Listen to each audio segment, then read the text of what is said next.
That's why it's called a naked truth. Did you understand that? That's exactly what happens in society. While truth takes a long time, Churchill said, when truth has no time even to pull up its pants, lies and mystery have taken two and a half rounds of the world. And that's exactly what happens. You put a wrong thing in society, it goes around very fast. That too in today's, what's called social media, with this IT and things like that, and computer, it goes around so fast. But the truth never travels. It doesn't go, because it's still naked, it can't expose itself. So that's how society runs. All because of one thing, the wrong educational basis. Education being just aimed at making a career and not aimed at making a healthy mind. So let's make the mind healthy. You know, as I was telling in the beginning, we don't know where the mind is. We think the mind is in the brain. A lot of people even today think the mind is in the brain. As a matter of fact, when somebody has a mental disorder, what do? We give chemicals. Where do the chemicals go? They go to an organ, only the brain, and damage the brain. So if you take chemical drugs for a mental disease, your brain gets damaged. So you get eventually dementia, which is called Alzheimer's disease. And there's a psychiatry professor in New York. She wrote a book that the psychiatrists, damage the brain of patients. So she wrote a book called Dementia, a drug-induced crime by doctors. This book cost her job. So she was dismissed as a professor of psychology in the New York University, psychiatry. But she said, okay, I don't mind. And this book gets her now enough money, millions of dollars, to survive. And her name is Grace Elizabeth Jackson. Just see the book. It's a beautiful book called The Mind is the Most Important Thing, and the mind is not in the brain. And that's where the drugs that we give for patients damage our brain. And she said dementia or depression or dementia or mental depression or what's called Alzheimer's disease is a drug-induced crime on mankind by doctors. So we should be very careful. And what does a mind disease require? Another good mind. As a psychologist, I was very happy that today's president is a psychologist and counseling psychologist, because counseling psychologists can treat a lot of unhealthy minds. So I always tell people, if you have an unhealthy mind, you require another healthy mind to make you sensible. I have a granddaughter who is a PhD in counseling psychology from Berkeley University, and she does counseling of cancer children. And she is very happy because a lot of these children with cancer, because they are not counseled, they die because of the fear of disease itself. And if you counsel them, they live long. And all that is needed is good counseling. And that's because you require a healthy mind to cater to another unhealthy mind. So we require a lot of few people properly trained in the Somaya institutions to cater to the unhealthy minds in society. So I wish you good luck, Godspeed, and thank you once again for inviting me here. And I don't know what you will say when you go home. I had a friend of mine who used to go around lecturing all over the place, and one day he came to Bombay to lecture. And his lecture was in a hall near the fort, but he didn't know where the hall was. So he got out in the morning, being a Sunday, he wanted to write a letter to his wife at home. So he wrote a letter, went out and looked around. There were children playing on the roadside. So he said, hey, where is the post office children here? So they took him. He said, come along, sir, we are free today. We'll take you to the post office. They took him to the post office. So he posted a letter on his way back. Because he had a good education, he said, I must do something for these children who helped me. So he wanted to buy some chocolate. So he went to the shop and tried to put his wallet. It was in the room. So he told the children, my dear children, I'm sorry, I don't have money to buy you chocolate. But today I'm giving a speech in the evening. It's 100 rupees per seat. So you give this chit to the organizer. And then she'll be allowed free.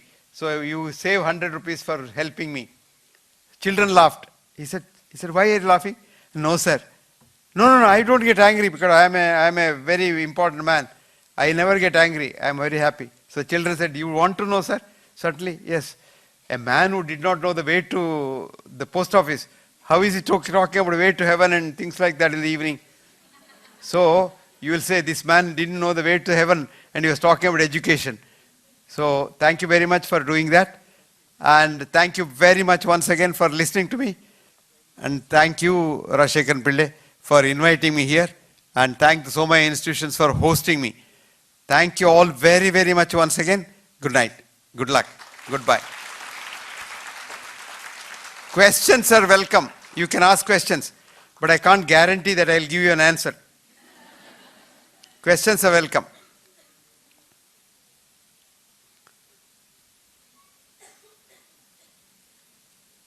Sardar ji, ठीक है? If General Singh says it's ठीक है, it's ठीक है.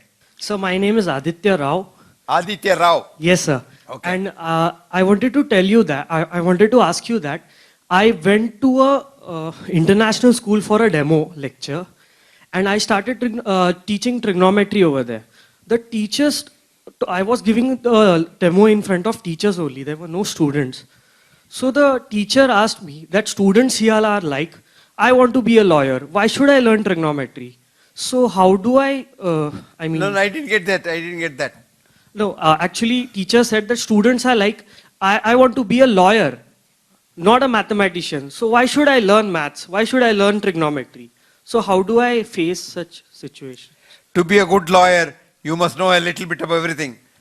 So you better learn some mathematics, some trigonometry. Otherwise, when you have a case in the court, if the mathematics is involved in it, you will be an idiot and you will not be able to argue.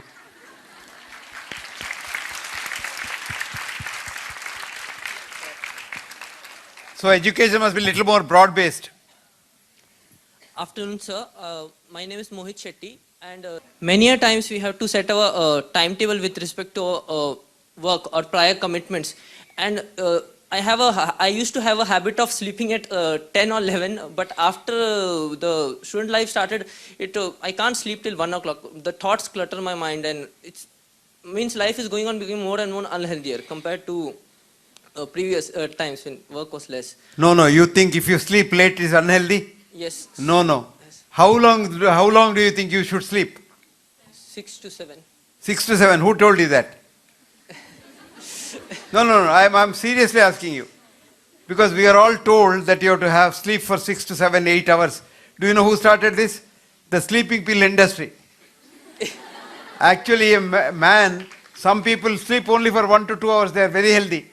Some people sleep for 8 to 9 hours, they are healthy. But those who sleep beyond 7 hours, they are unhealthy because your muscles degenerate. So you don't require, some people, I have a lot of my patients who don't even sleep. Nothing happens to them. I have a student of mine who is a very prominent neurosurgeon. He tells me, sir, I sleep for 1 hour every night. And he'll be operating at 1 o'clock in the morning or 2 o'clock in the morning, but he'll be sleeping for 1 hour and getting up and again operating. He's very healthy. He's quite healthy. He's about 55 and touch wood. He's very healthy. Nothing happens. So sleeping late doesn't mean anything. But you think it's okay, but you don't have to read unnecessarily too much. I still remember as a student, I have never slept after 9 o'clock. I always sleep at 9 o'clock and I get up at about 4 o'clock, of course, because morning is a very nice time. No galata at all at that time. You can read, you can concentrate, you can do your work. Even now I get up early and go to sleep early. I now go to sleep even earlier. See, in the good old days when light was not there, Thomas Alva Edison was not born.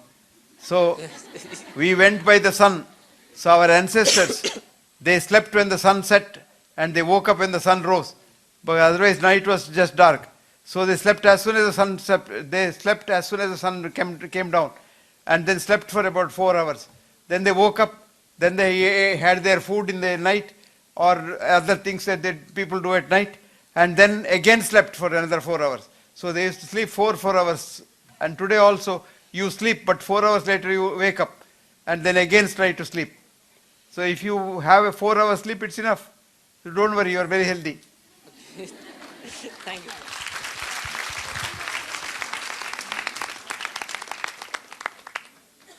Shetre, correct, huh? Yes, sir, correct.